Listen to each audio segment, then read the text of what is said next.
Please join me in congratulating Caverly Award recipient Mark VanDerzee.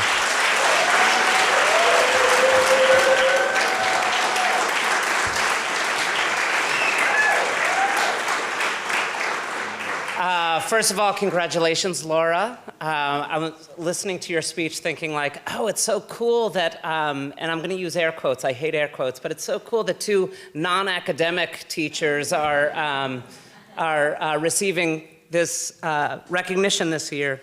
And I'm also thinking, holy smokes, we do it so differently that's so cool. That's so cool. So congratulations. For those of you who know me, this is no surprise. For those of you who don't, my brain functions a little bit like a hyperactive tour guide. So, you know, usually the destination is pretty clear, but the twists and turns that are unexpected in that journey hopefully will make this exciting. As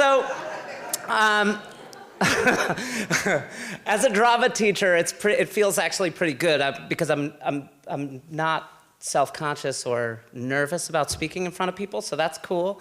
I am, however, well, I should also say I'm not afraid of showing emotion. My emotion, which might pop up today. I feel a little like the Joel Embiid of Brookline High School right now. For those of you who don't know, he wept after the Sixers just lost to the Raptors, got knocked out of the playoffs. Okay, that's one of those unexpected twists and turns that I was talking about. I also am not really shy about sharing my opinion, so get ready. What I am not used to, however, is dressing up. So this feels a little uncomfortable for me. Traditionally, I wear flannel and lots of it. Kids call it my trademark. And it's either the flannels or like when I actually interviewed for this job with Bob Weintraub 18 plus years ago, I was wearing a Houston Astros jersey, my beloved Houston Astros.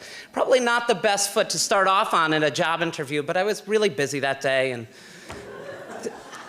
it was, so if you don't mind, I actually just want to get a little bit more comfortable. They're also, I'm totally beyond actually this being one of my favorite shirts. The Astros have had a really good last 10 games, so.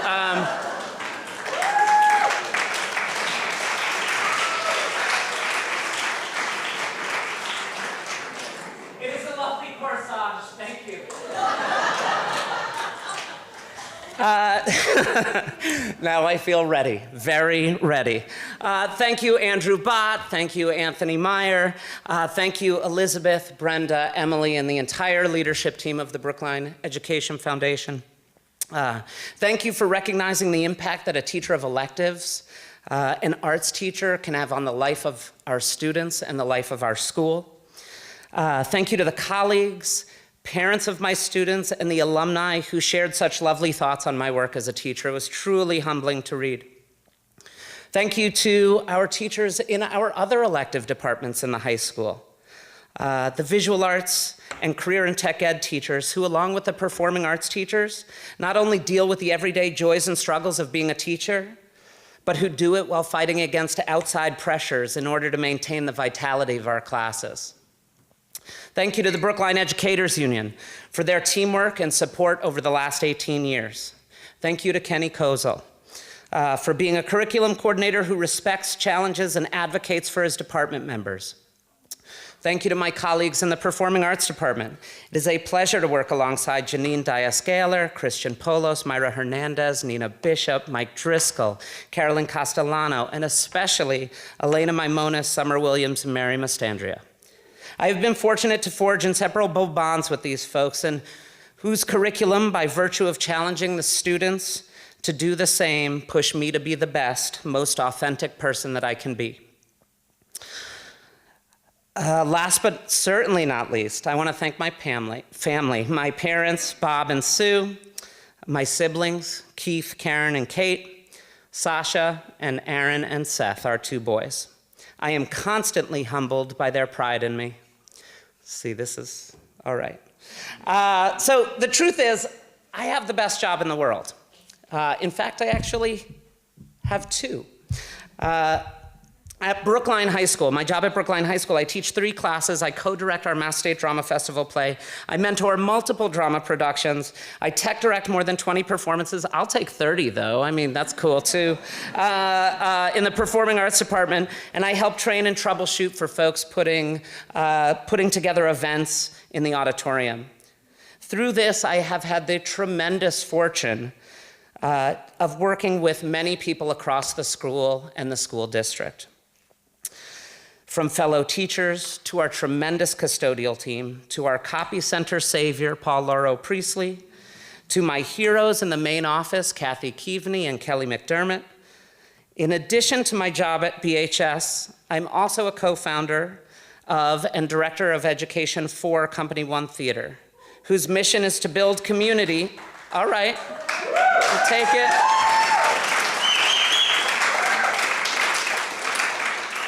Whose mission is to build community at the intersection of art and social change.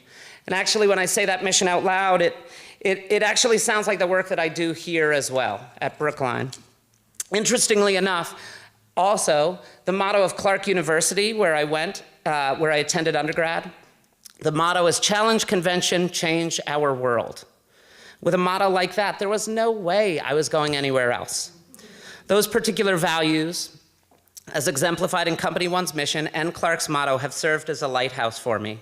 My goal as a teacher has always been to help young people learn how to become a respectful and respected human being. Drama just happens to be the perfect vehicle for that, where the lessons are applicable not just on the stage, but in other classrooms and life outside of the classroom as well.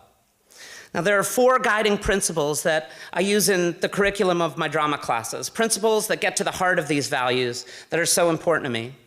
With that in mind, okay, so there was some participation in the first one, and now I'm gonna ask for like serious participation. So with that in mind about the guiding principles, I'd like to explore some of the rules of improv with you. Yeah, is that all right? Awesome, rule 1. Saying yes and, the foundation for everything else to follow in improv. How about this? I'm gonna ask you a question and I'd like you to say yes. Will you participate in an activity with me right now? Yes. Awesome, that's great. I did not hear, I have keen sense, I did not hear everyone's voice, number 1. Number 2, I did sense some hesitation, just a little bit. So I'm not talking about yes, but, I'm talking about yes and. So let's try this again. Will you participate in an activity with me? Yes! Excellent, so much better. Now, I'm gonna encourage you all to buy in here for a moment because you just learned it. Yes, right? You're willing. So let's go on the road here. So imagine for a second that I had asked you that question and you said no. I would pull the mic out and drop it and say goodnight, because where do I go from there, right? Will you participate in an activity with me? No. Thank you, good night. Yeses, however, will create the opportunities to take us somewhere. No's stop it before it even begins. So the really tricky part is that we could have a whole series of yeses, a long series of yeses, and one no is gonna stop the whole thing in its tracks. So now we'll take it a step farther. Yes and, beyond just the yes. Here we accept someone else's idea and build on top of it. So, will you participate in an activity with me right now? Yes. Excellent, thank you. This one is gonna be a partner-based activity. I'm not kidding about the participation. So, this one is gonna be a partner-based activity. So, this can happen in threes if there are uneven numbers, that's cool. But you're gonna turn to a partner and you're going to do this. After I give instructions, you'll turn to your partner. So one partner is going to present an imaginary gift to the second partner. Now, you might be able to, can I wander? So you might be able to get a sense by the offer of how big that gift might or how much that gift weighs, you might be able to gather some clues from that offer.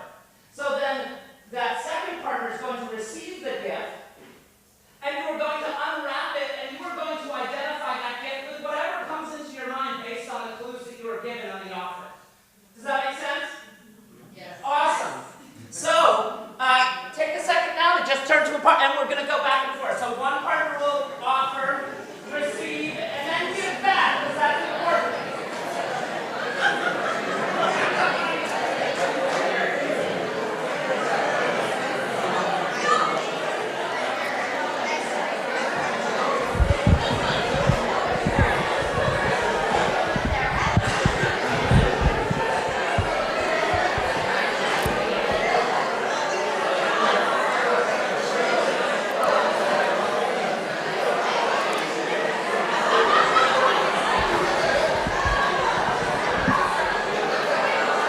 Awesome, awesome. If I could grab your attention again, I don't mean to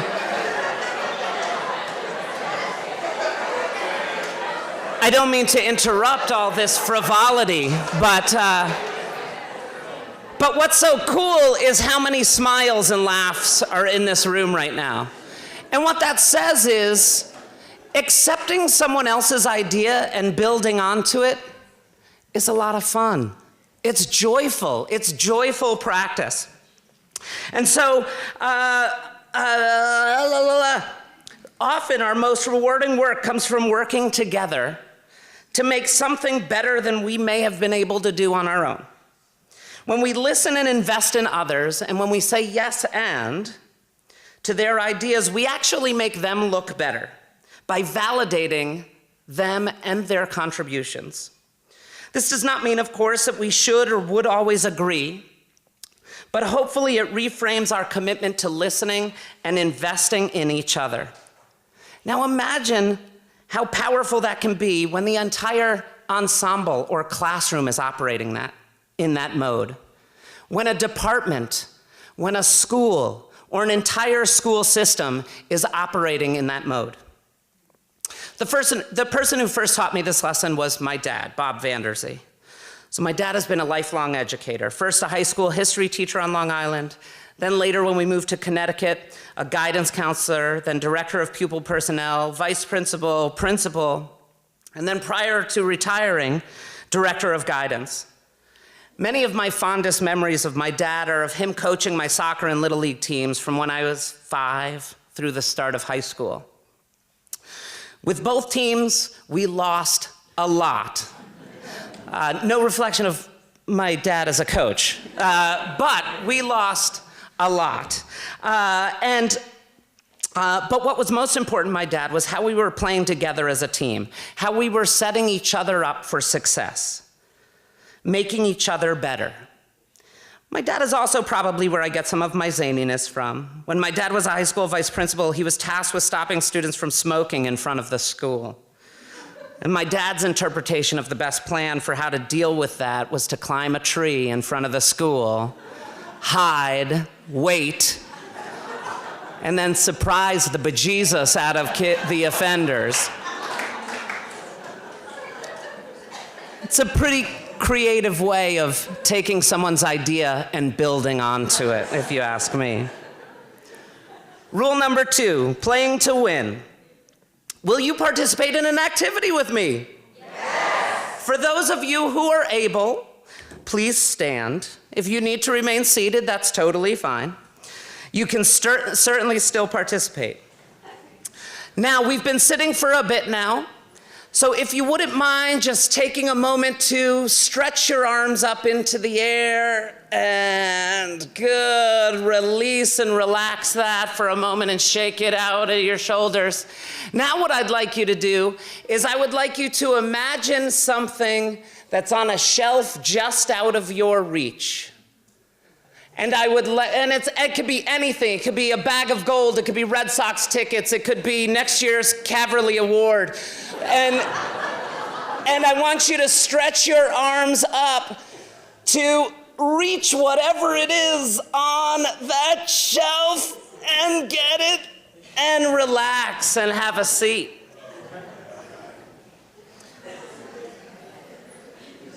Now, see what's cool about that? Is that the first time we may have just reached our hands into the air, but as soon as we established a goal for ourselves, an objective, we were suddenly able to reach farther, maybe beyond where we thought we were able to before. I am so grateful that my students over the years have been willing to allow me to challenge them in this way, to establish goals for their individual growth, and to be open to the critical feedback from both myself and their peers in class in an effort to reach those goals. I've had the privilege of having some incredibly strong, intelligent women to learn from in my life. One of them is my mother, Susan VanDerzee. As far back as I can remember, my mother was busy setting goals to change the world and taking the steps to do it. When I was in elementary school, my mom became the first woman ever to serve as an elected official in the town of Sherman, Connecticut. Trying to make people's lives better through politics, though, it wasn't enough. So she became an entrepreneur. Mom started and then ran a newspaper for almost 20 years. During that time, she also decided to serve as a community mentor for my former high school student newspaper.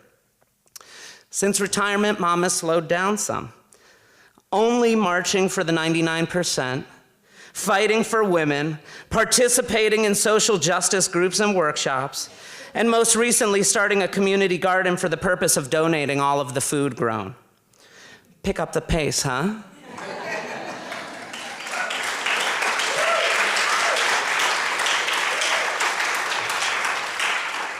At every crossroads in her life, my mother established a goal and stretched herself, never satisfied with the state of her community or our society, always playing to win a better future. With a role model like that, how could I not want to pass those values along? Rule number 3, show, don't tell. Will you participate in an activity with me? Yes. Awesome. Now, this one is a little bit different because I would love a couple of volunteers. Can I have a couple of volunteers to come on up? You could do it, it's not scary. I'm actually not going to ask you to say anything. Come on up. Great. Perfect.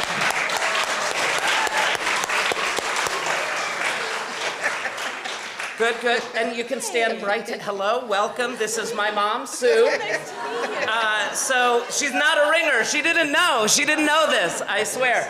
But if you could all stand on this side, please. And so all I'm going to do is simply call out 3 adjectives. And I want you to be those adjectives.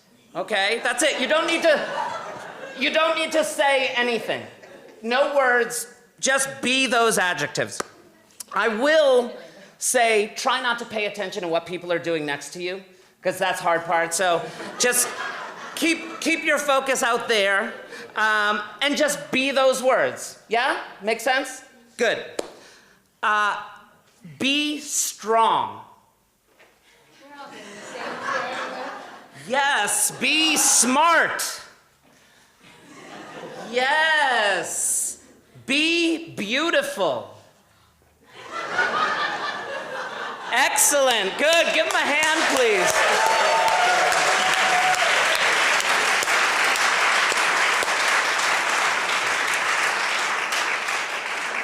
Thank you so much for taking a risk and making a choice. That's not an easy thing to do.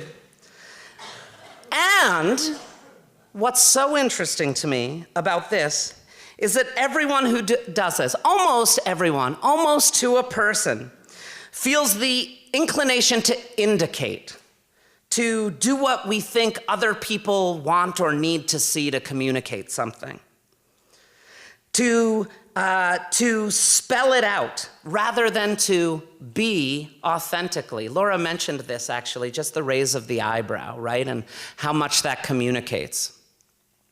It's just such a subtle movement. Now, if I may, where it is certainly easier and clearer to spell things out for folks, it is more interesting and certainly more effective to be in the moment in an authentic way, to consider other perspectives, to exhibit empathy. So now, if I may offer some suggestions of how we might communicate those 3 adjectives in an authentic way, considering other perspectives. Strong. If I were to hold my newborn baby, I don't have one. We're not having one.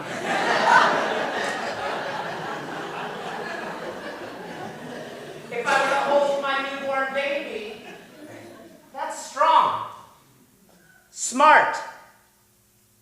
If I just figured out a problem that was nagging at me. Beautiful.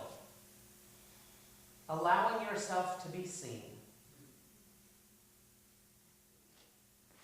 We don't need to do all that much, to indicate all that much. We just need to pay attention and consider perspectives. Now, Summer and Mary, I mentioned them before. They're my drama colleagues of so many years. And they're a couple of those amazing women that I mentioned earlier. Have continued to challenge me not to take the easy way out, not to indicate or play it safe, but instead make the more difficult choice of striving for authenticity. Summer and Mary know me. They really know me and understand those buttons to push. Summer, who I work with at both Company One and Brookline High, knows me better than most people. She understands when she needs to call me out on my privilege, when I'm far too satisfied with being a white man. She and challenges me to refocus on others and value their points of view. Mary, affectionately referred to as my work wife by my actual wife, refuses to let me settle, artistically or personally. She encourages me not to take the easy road and go the extra mile for a student. It is because of their collegiality, support, and love that I have developed as an educator. I look forward to receiving similar challenges from our new colleague in the drama department, Elena. Rule 4, trust. For the last time today, will you participate in an activity with me? Yes! All right, this is going to be another partner-based activity. So again,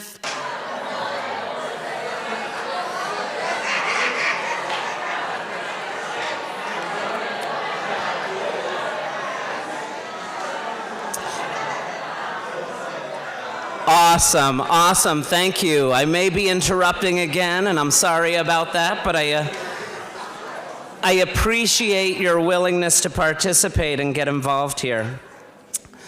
So now, without that first sound, the second person is unable to do their job, right?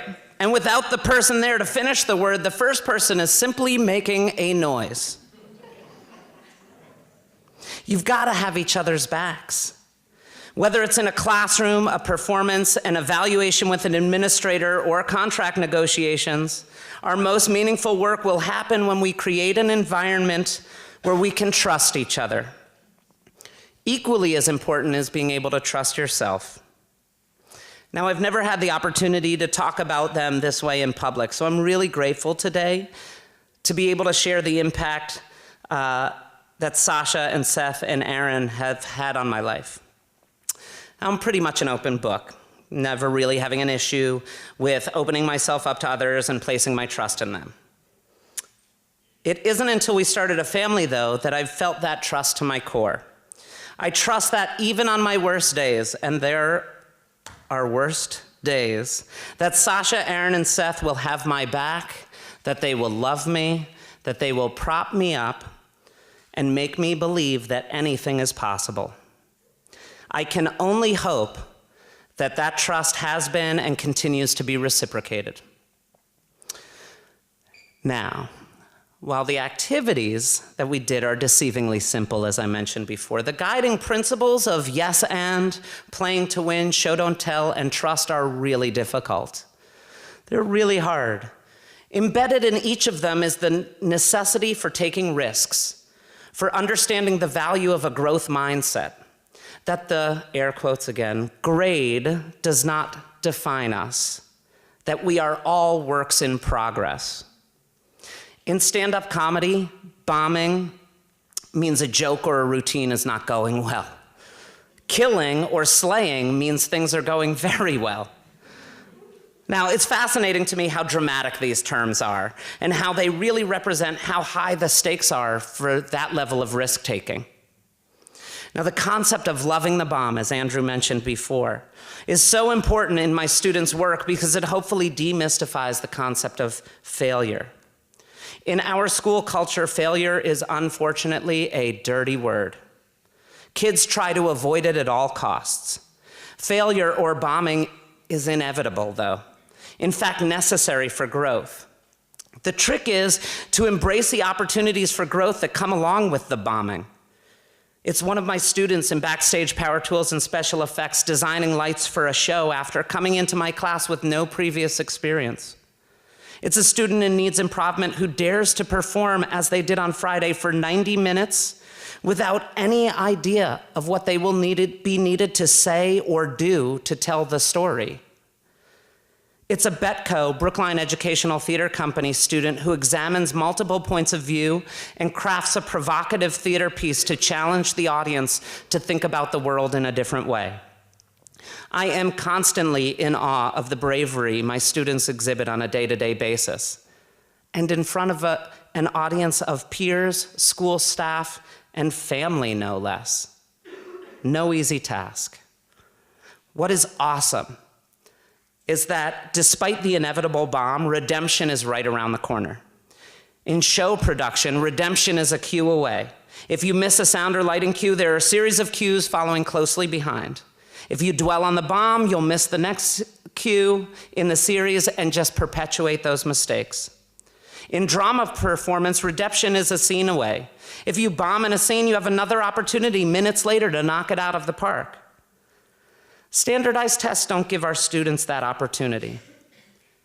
The performing arts give our students the opportunity to be curious, to solve problems, to make mistakes, to develop the skills and the mindset to be a whole human being. Thank you all very much for your participation this afternoon. I really appreciate the series of yeses that you provided me. And perhaps you even found yourself taking some risks along the way. Today, and for this speech and for the past 18 years, I couldn't have done it without you. Thank you.